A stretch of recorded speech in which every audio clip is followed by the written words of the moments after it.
Hi, welcome back to the show. This is the Prima.Law podcast. I am your host, attorney James Betzold. This is a show where we interview real attorneys about the real things that they've endured in the practice of law, some of the highs, some of the lows, some of the in-betweens, stuff about managing a business. It's all very fun. Our guest today is attorney Rob Heroy, who has some great stories about a CO2 missile and how he's defending an immigration attorney in federal court for a building code violation. Like, not like she built a house, but there is a regulation that has to do with federal buildings that was allegedly violated, resulting in federal action. So that's a good story to hear. We hope you enjoy it. As always, the show is brought to you by Prima.Law. You can find information about Prima.Law at Prima.Law or PrimaFaciNow.com. Prima.Law is the immigration professional's preferred tool for autofilling your immigration forms, managing your caseload, gathering information from your client, and finally assembling that final package to submit to immigration. So you contact your client, they get into the client portal, you share the checklist, they're uploading documents to it, you gather information from questionnaires or in person from your client, and then you need to assemble all those things, the forms, your addendums, your different exhibits, any supporting documentation. Super useful for cases with USCIS, family petitions, adjustments, VAWAs, U visas, T visas, etc. Also with immigration court, especially because with package assembly, it will create that one PDF that you need with page numbers, with that footer. It'll give you a table of contents with exhibit numbers. It'll insert exhibit sheets between each exhibit for you. And in that table of contents, you have the page numbers listed. So it'll say exhibit 1, pages 10 to 15, right? So you don't have to do that by hand anymore. You don't have to mess around with Adobe for doing that. It's all built into our system where your data is already stored. Find a free 15-day trial at www.PrimaFaciNow.com, or you can also find us at Prima.Law. That's it for the pitch, okay? So enjoy the show. Attorney Rob Heroy is a super cool guy, super fun to talk to. I think you're going to love this episode. All right, welcome back to the podcast. Oh, here we go. Hi, welcome back to the podcast. I'm attorney James Betzold, and I am joined today by Rob Heroy. Did I say that right? Heroy. Heroy. Got it. Rob Heroy. Attorney Heroy, who practices in North Carolina. Yes, in Charlotte, North Carolina. So, Rob, tell us a little bit about your background. Where'd you go to law school, first jobs, those sort of things? Sure. I am a North Carolinian. I went to Chapel Hill for undergraduate and law school. And I'm from Summerfield, North Carolina, which I would not expect anyone to have any idea where that is. And I had no desire to go back there to practice. So moved out to Charlotte with the district attorney's office, started there, and went into private practice. Since then, doing a mix of immigration law and mainly state and federal criminal defense besides that. I got into immigration law just based on speaking Spanish. It sort of was a outgrowth of criminal. And so ran into people with the need. I ran into people who had the need when they had criminal issues to have some representation in the immigration front, and just sort of slowly transitioned that direction as well. Okay. That's something that's actually pretty common, right? Especially when you have, there's a lot of really specific things that an immigrant defendant in a criminal case needs to know or be aware of. And then on the flip side, when there's an immigrant who has a criminal issue, there's a lot of other things that come into play on the immigration side as far as admissibility or other things. So that's right. Sounds like sort of a natural way that you got some experience with both. So out of law school, where'd you go to work right away? Did you open your own firm right away or go work somewhere? Oh no, you said district attorney's office, right? That's right. So I was looking into a few civil litigation jobs And I did those during summer internships and was bored to death at every one of those jobs. So I took a class on sentencing my last year of law school, where judges and prosecutors and defense attorneys were part of the class, and we'd run through real life scenarios of cases and sort of the different sides. You've got someone who's got a family they're trying to feed, and made whatever mistake they made. How do you balance an appropriate sentence between keeping the community safe, ensuring justice, but also maintaining humanity? And it was really the only class that I particularly cared for in law school. And one of the judges said, "You seem to really like this. Why don't I put you in touch with my friend, the district attorney?" And that's how it went from there. Yeah. Yeah, there's so much interplay between the two. And you know what?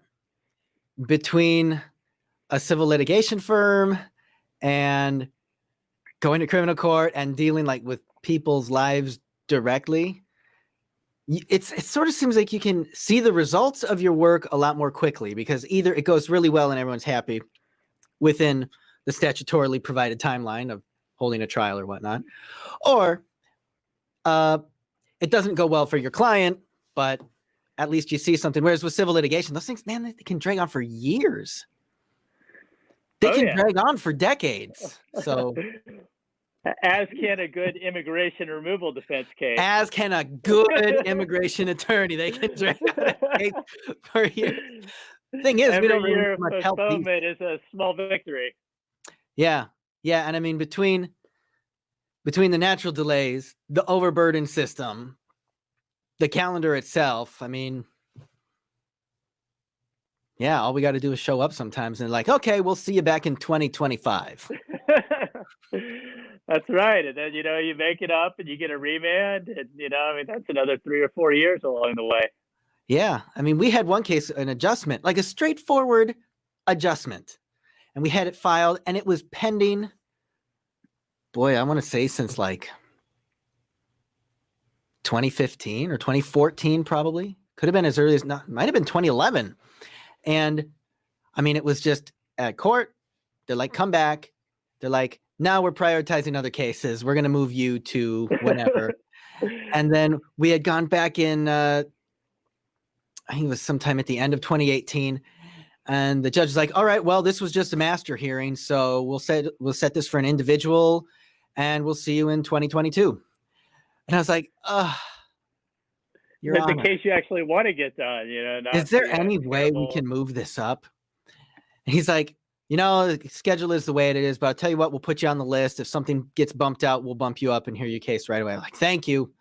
And it happened. So finally we got the adjustment. I mean, it's really, you show up like, yep, he has a criminal history. Yep, he did those things, but he's a better guy now. Look, no conviction since he got his work permit 7 years ago. So yeah. That's good moral character. There you go. Yeah. Okay. So we were talking a little bit earlier about, and in some of the attorney groups, we've been talking about being more proactive in taking cases to federal court. So on the topic of federal court, it sounds like you already have a lot of experience, and we talked a little bit about habeas petitions. So before we get into the substantive issues, I do want to compliment you on you keeping up your appearances throughout this quarantine. You're dressed up, your hair's done nicely. I'm here with my quarantine fro and my polo shirt. It's This isn't what I came to work in today, and I'm wearing shorts. They're not underwear, so I can do this, but I got my golf shorts on. I don't golf, yeah, but not the news reporter who got caught slipping. Yeah, I mean, this is quarantine is what it is. And this morning I woke up and I was like, you know what, I'm gonna maybe I should get dressed up and look real nice all day. But then I was like, you know what? The sun's shining and it's warm outside now. I'm just gonna keep up change of clothes at the office in case I need to do video conference or something. Otherwise, most of my clients, it's by telephone, so they don't see me. I did give in to my wife recently and shave, so there's that. So I feel like that's half the battle.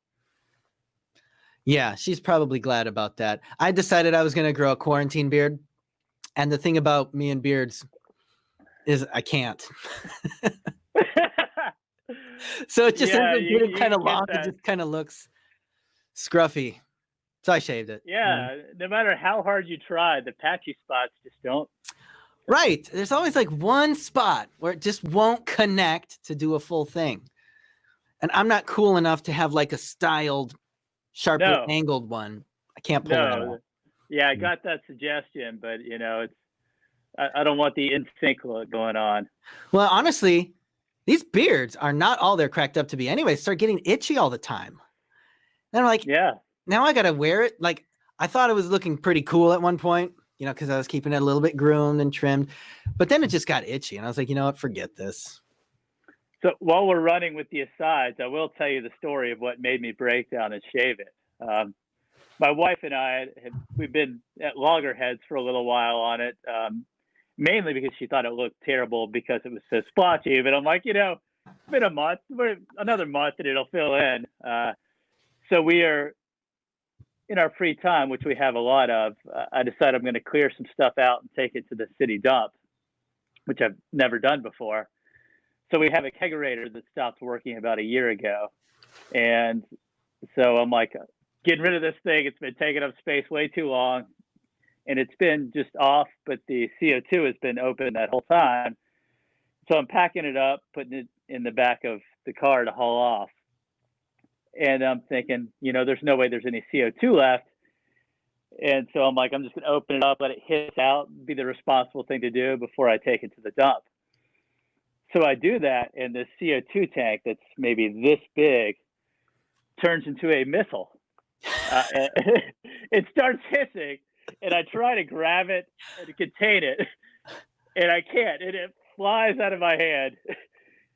It hits the roof of the garage, bounces across the garage, knocks the mirror off of her car, bounces, hits another wall of the garage, bounces back straight at her car, puts a giant hole in the side of her car, almost penetrates the car, bounces back off to the roof where it kind of fizzles out and clanks down. Several $1,000s worth of damage to her car. Like there's apparently an explosion provision of our insurance policy that somehow kicked in and covered this, but that is how I lost my leverage on the quarantine beard. The whole beard thing. You needed to get some points and quick. Yes. So that afternoon I shaved. That is too funny. You hear stories about that, but like I remember when I was young, Dad would bring home. Dad worked at a gas transmission company, so a pipeline company, right? Move natural gas long large distances, and he would bring home containers of helium, which was, I don't know if it was like a byproduct or if it was something they used in the process of pushing the natural gas through. And he would tell stories about like, yeah, you never want to knock off the valve on this into a missile. And now we have a real life example. Yeah, so I Googled CO2 missiles afterwards, and it's a thing. Oh, I bet there's some great stuff on YouTube about that. Oh, yeah, you get some yokels out, in the fields with these giant tanks, and they lop the end off, and it flies off into the atmosphere. So that's hilarious. I've now experienced it, yeah. And I don't think you're ever going to be allowed to try growing a beard or a mustache again. That's one of those situations where like you need to keep those points in perpetuity. There's no rule against perpetuities in this one. Maybe like 5 years from now, like the patterns will change in my face and it can grow. But yeah, for a little while, I've given up. Yeah. Well, right, so when you get upset with the government, when we get a bad decision from an immigration agency, sometimes we feel like we want to throw a CO2 missile and get a real result. So tell us a little bit about the habeas case or cases that you've taken. You said you've had one that was filed maybe back in February. So we had one, it was actually filed maybe 2 years ago in state court. And normally these things go in federal court, but we decided to give it a try in our state system. Well, I'm not the one that came up with the original idea, but I took over the appeals, and so it has gone through our state's appellate courts. It's two gentlemen who had immigration detainers. They had their state charges dismissed, and they immediately filed for habeas release in state court. And immigration, of course, ignored those writs and moved them anyways. But the judge ordered their release, and immigration didn't like that, nor did the sheriff. And so they appealed it to the North Carolina Court of Appeals as far as whether or not a state court judge has jurisdiction to allow someone subject to an immigration detainer out of custody. Our position is it's an incredibly more complicated question than I ever thought, getting into federalism and states' rights and that sort of thing. So it's kind of like, for the first time, maybe not the first time, but in a relatively small group of cases, we actually want federalism and states' rights in this context. And so the position is a North Carolina judge acting under North Carolina law can release someone who is being held by a local sheriff, even if it is pursuant to an immigration detainer. The initial Court of Appeals panel ruled against us, but our state Supreme Court agreed to grant cert and heard oral arguments. I argued it with Sejal Zoda, she's now with Just Futures in North Carolina, an immigrant advocacy group that is nascent but is doing some great things. So it seemed very positive as far as how it's going to go. You know, the next question will be, assuming we win, which I think we will, then what's going to happen with it, if it'll get appealed to the U.S. Supreme Court by immigration, or even if they have authority to. Right. So that's been exciting, especially because we've seen such a drastic twist in the makeup of our North Carolina Supreme Court, from an extremely conservative, pro-state, pro-government court to one that's more recognizing of individual liberties. So it's going to be fun to see. So a little bit of background then, just sort of for people who maybe don't practice as much immigration. When someone is placed into removal proceedings, before they're placed into removal proceedings, when ICE is like, oh, we want that person, and they're located in a state, county, or municipality jail, a lot of times they'll send over what's called an ICE detainer or immigration detainer, which is really nothing more than a piece of paper and a request that says, hey, you've got so-and-so in custody. Do us a solid. Hold on to them for 72 hours after you're supposed to release them so that we can come pick them up. And it's really, I think there's a lot of litigation about that. And it's always, to me, it just never sounded right, like constitutionally. Like, how can somebody legally hold you for 72 hours more than they're allowed to, no matter what any other agency says, unless the agency is a federal court or some other court that has the ability to go and pick you up and arrest you, which ICE can do if they really want to, and then they don't need the detainer. But they send these detainers out and say, yeah, just hold on to that guy for us when you're done with him, essentially is what it is.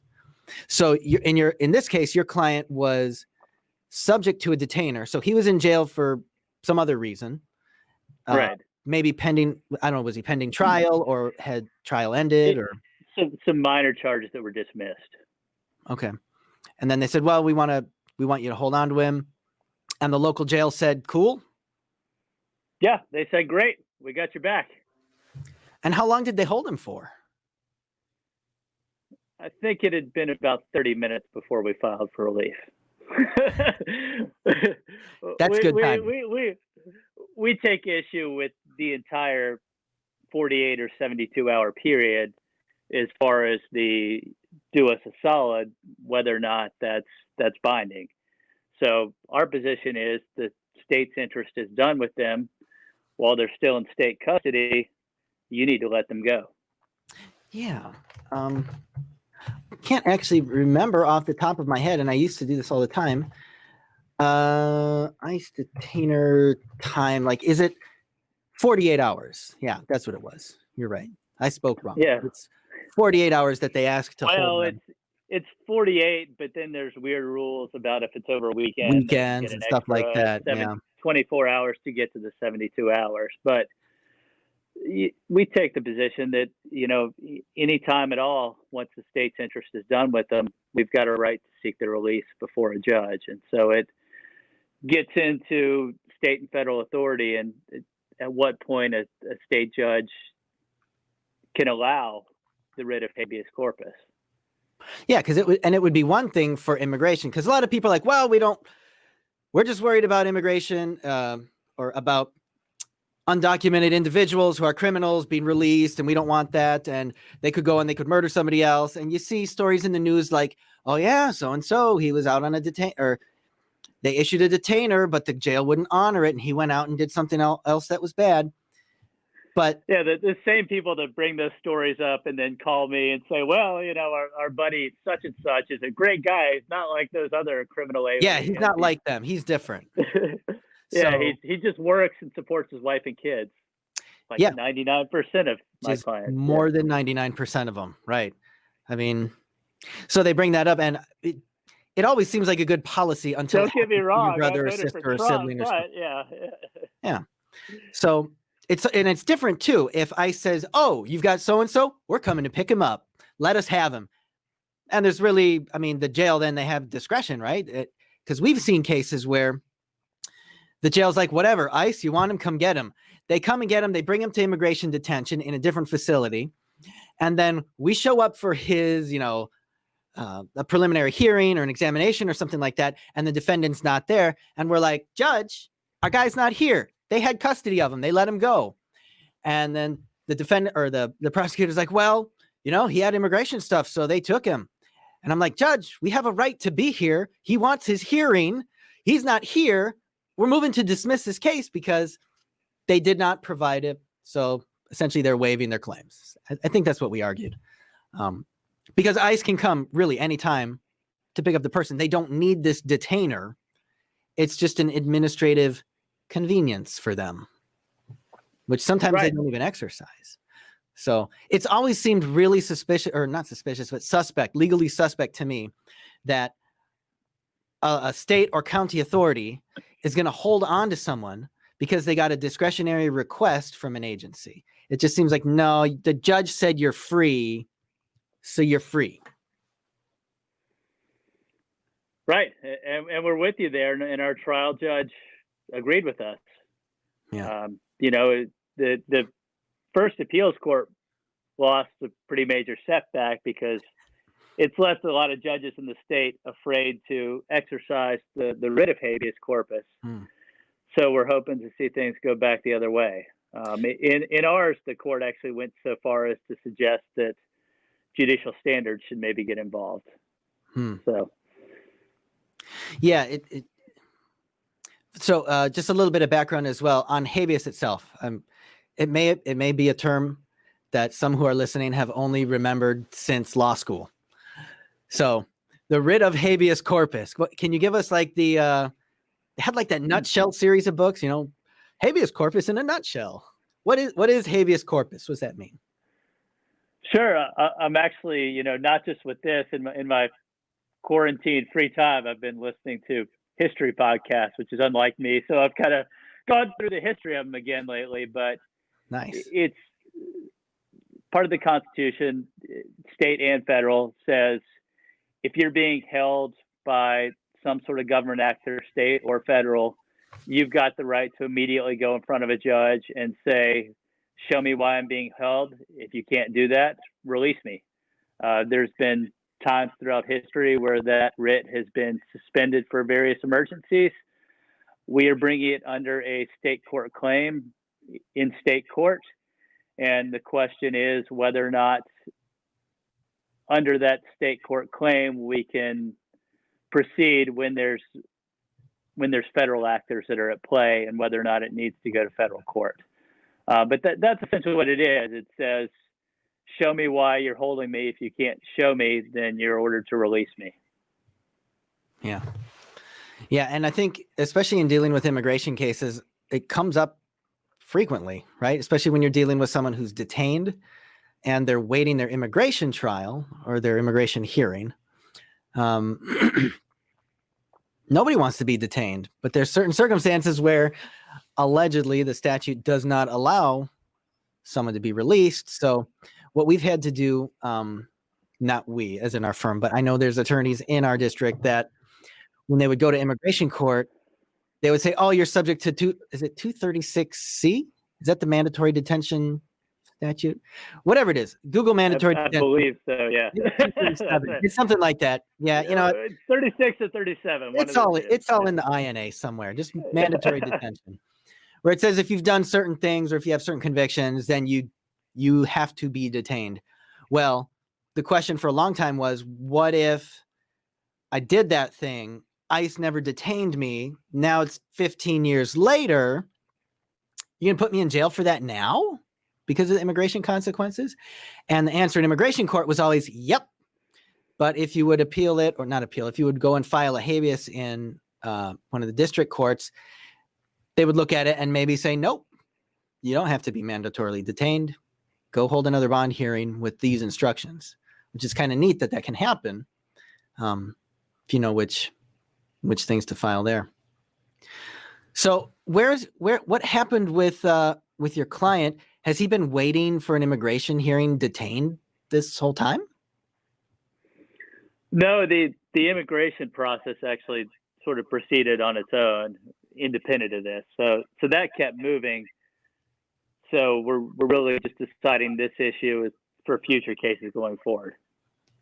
Did you have to ask for damages to preserve it from being moot? So that was or how did you get around that? Because usually if they're like, nope, it's not an issue anymore, it's a moot point, case dismissed.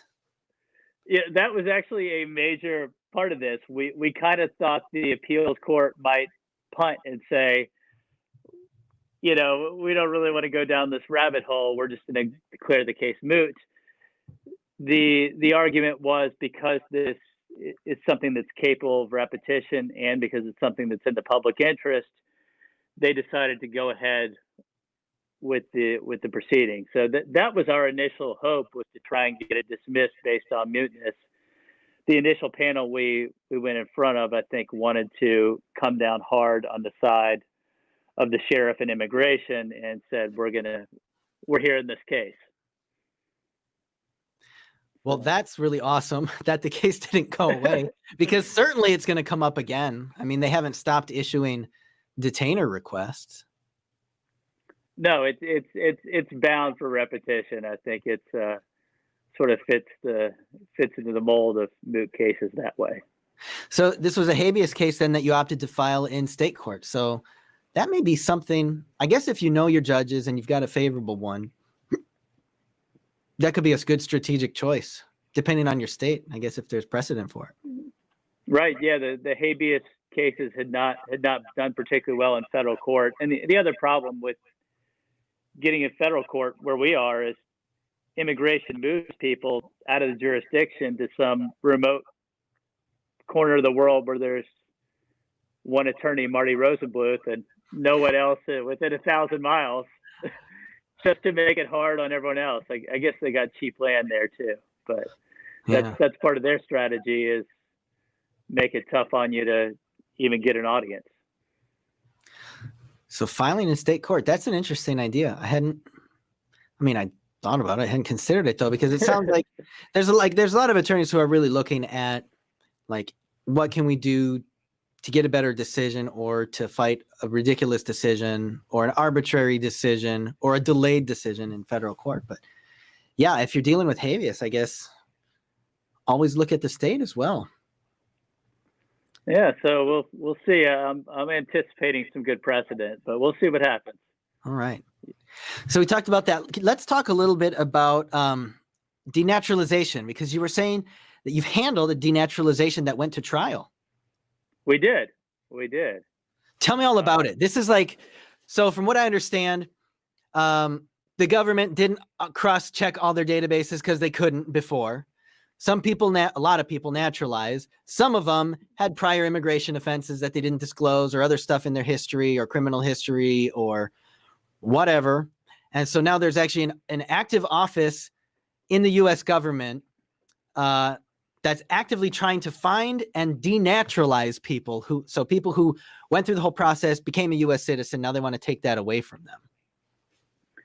Sure. Yeah. So I've handled a few of these now. The one that went to trial was less egregious than some of the other ones. I've dealt with that denaturalization unit, and that related to a war prosecution issue that was not disclosed. This was something that was handled by the local prosecution unit, and it's one that went to trial. We kind of viewed it as sort of more of a misunderstanding that he had not disclosed his federal conviction for credit card fraud. The jury ultimately didn't agree with us on that front, but it was a criminal prosecution. And so they brought in the USCIS officers to testify to going through the application with him. Ultimately, we do think that there were some issues as far as his comprehension of what was going on in the interview, particularly when it came to his English exam. And I think it said something about, the government of the United States, and his response was "me no citizen" or something like that. It should have been an indication that not everything was as they laid it out to be. And so it was a criminal offense where they had a pretty strong case, but there wasn't a lot of downside to going to trial. If our guy went to trial and lost, then he was going to lose his citizenship and probably get probation. But if we took a plea and lost, then it was likely to be that same outcome. So it was sort of a, let's take it to the wall and see what happens. So the prosecutor didn't offer anything to sweeten the deal for you? We tried our best to get something that would not result in denaturalization. Couldn't get there. I think they're under pretty strong marching orders these days to pursue these and pursue denaturalization. So at the end of the day, we lost the trial. We appealed it to the Fourth Circuit. They sided with the trial court judge. They issued a denaturalization order. We also appealed that to the Fourth Circuit, but eventually we had to face the music on it, and they took away his naturalization. The interesting part behind it is they took away his naturalization, but they weren't able to take away his green card, so he's still here.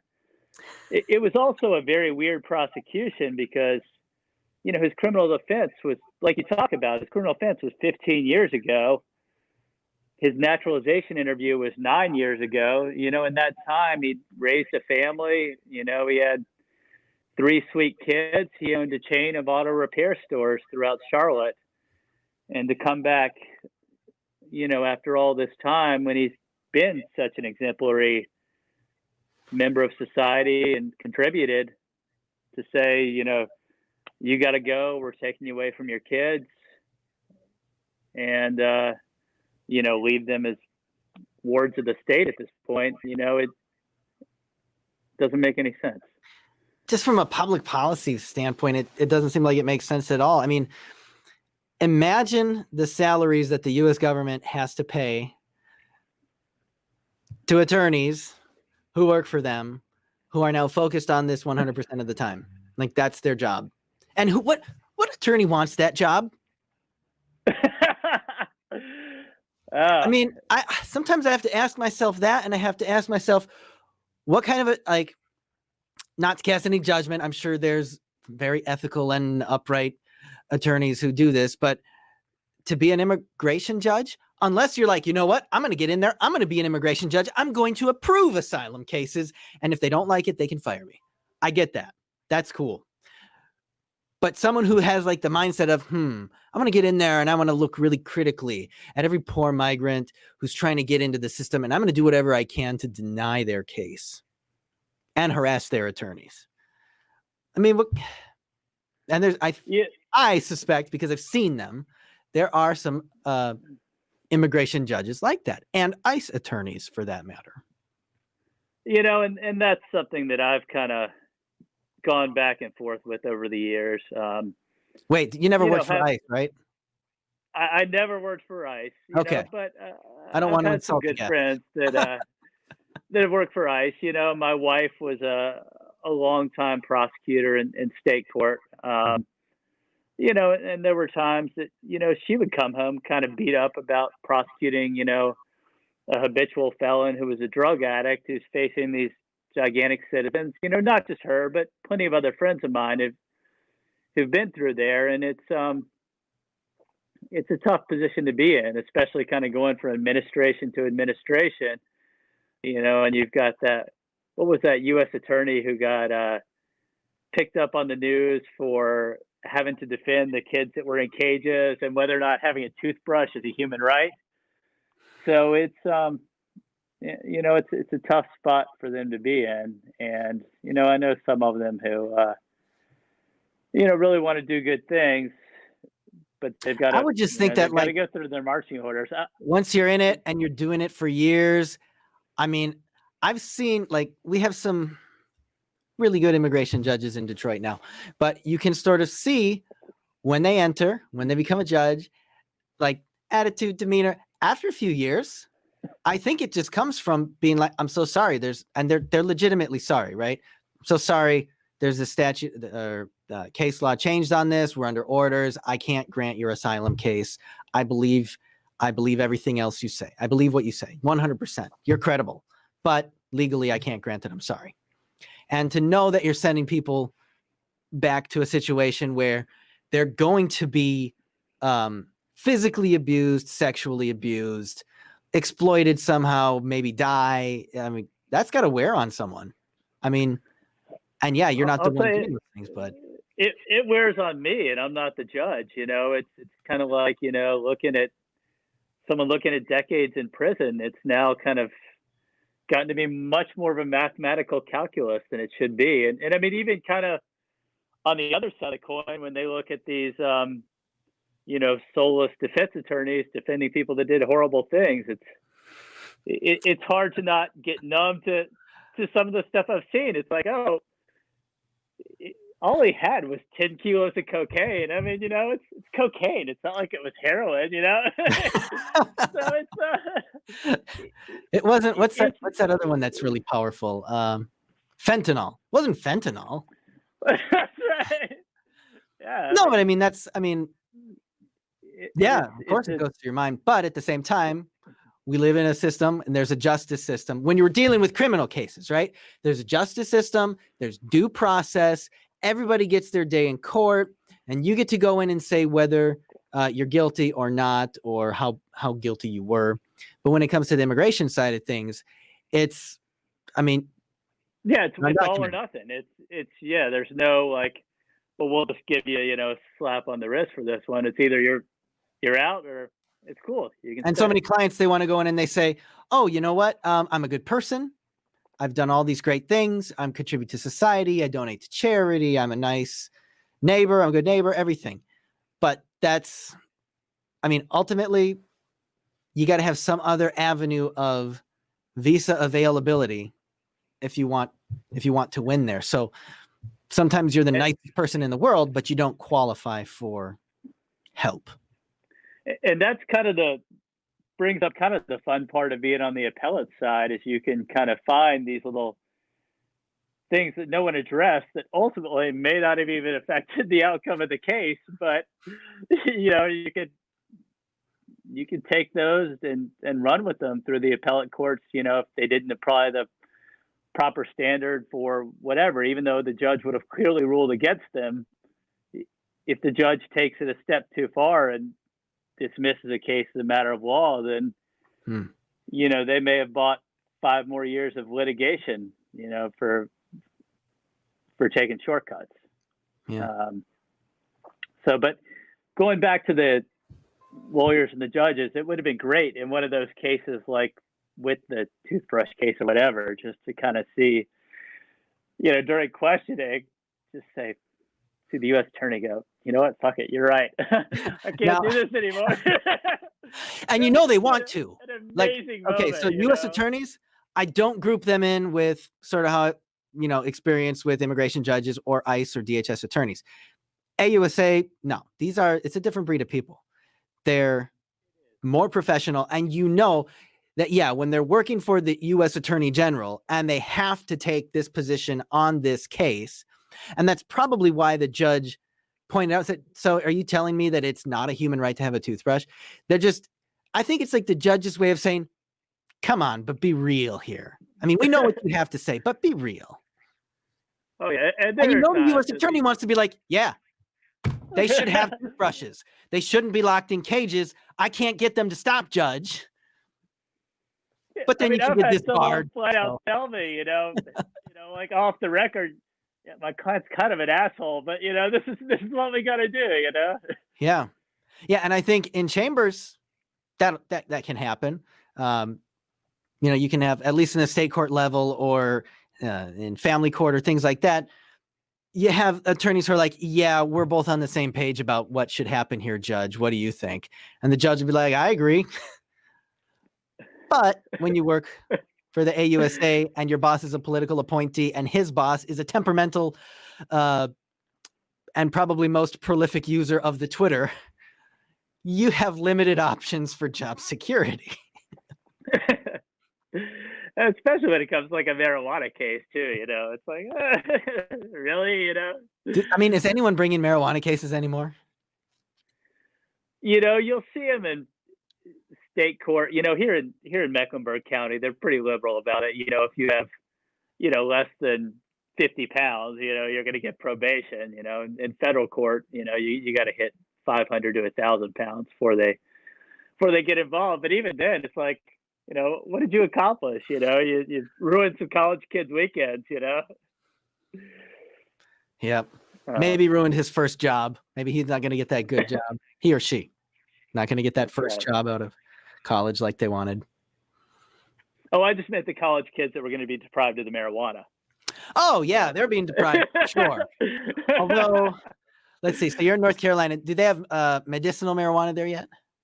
Not yet. No, okay, so Michigan has it. It was medicinal, and now it's straight up recreational. So unless you're trafficking in it to like a major degree, nothing. I had a great case where a client got put on probation, and he moved to California with his probation. And part of it was he had to do drug education classes. He did drug education classes, and they recommended that he smoke marijuana every day to deal with his stress.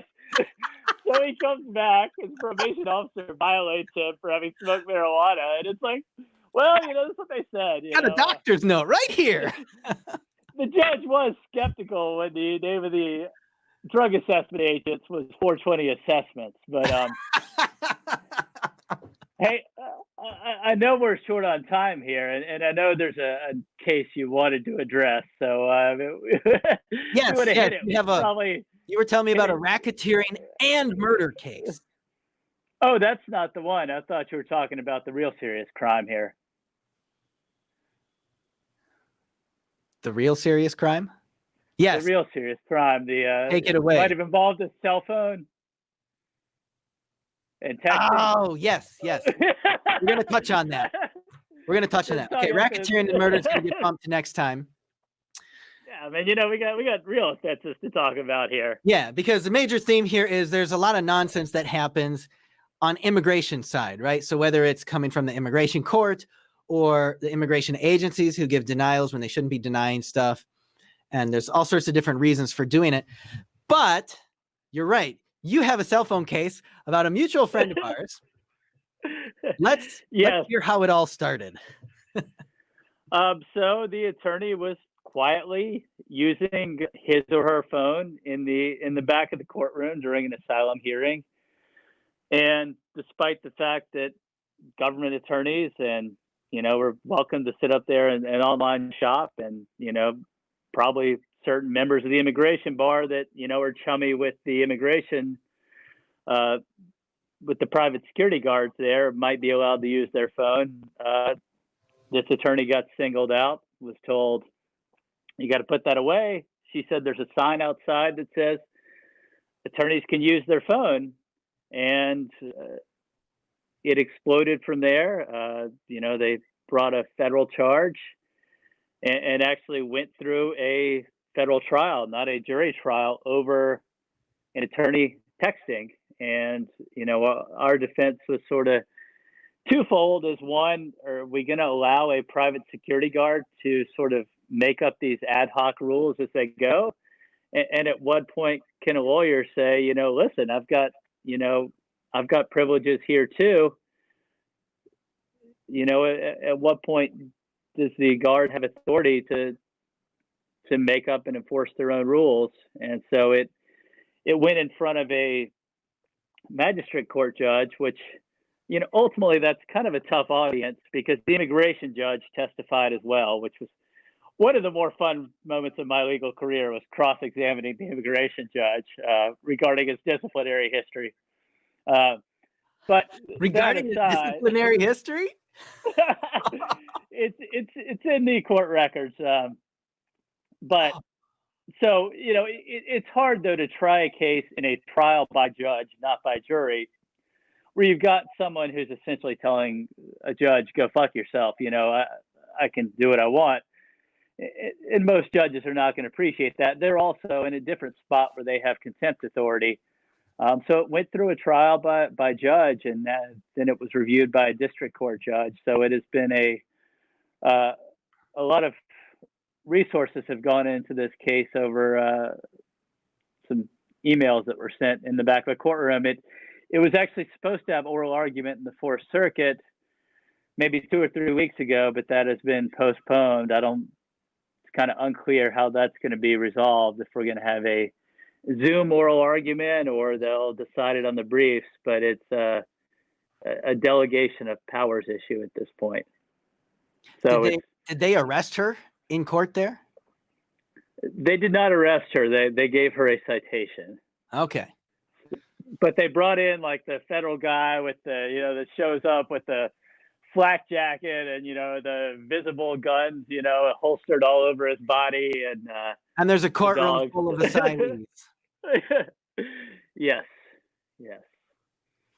Ridiculous. So the immigration judge, that's like a dream come true, to be able to cross-examine an immigration judge, especially when they have a disciplinary history. Well, that was ruled irrelevant, but we had to try. But it made its way into the appellate record whether or not there was a bias towards immigration attorneys. Ultimately, the court concluded that it was maybe not admissible because it was a bias towards immigrants as opposed to immigration attorneys. Bias toward. So, had he been disciplined by EOIR? I'll let the opinion speak for itself. I think I'm kind of bound by discovery regulations, but the court did insert some stuff in the opinion about that. That is interesting. Yeah, I mean, last thing you want is an immigration judge who just straight up doesn't like immigrants. That talk about having a bad case, and then it gets worse. So, what were they saying? They put a sign out in the hall. No, there was a sign in the hall that said attorneys can use cell phones, right? It said, the sign in the hall said attorneys can use phones if they're, I can't remember exactly what it said, but it's something along the lines of if they're not causing a disturbance and it's for work-related purposes. Yeah. Her contention was, I'm doing work on it. I run an office. My phone, I don't know how many emails you get in a day, but this damn thing does not stop beeping, all day or buzzing. So she said, I'm following the rules.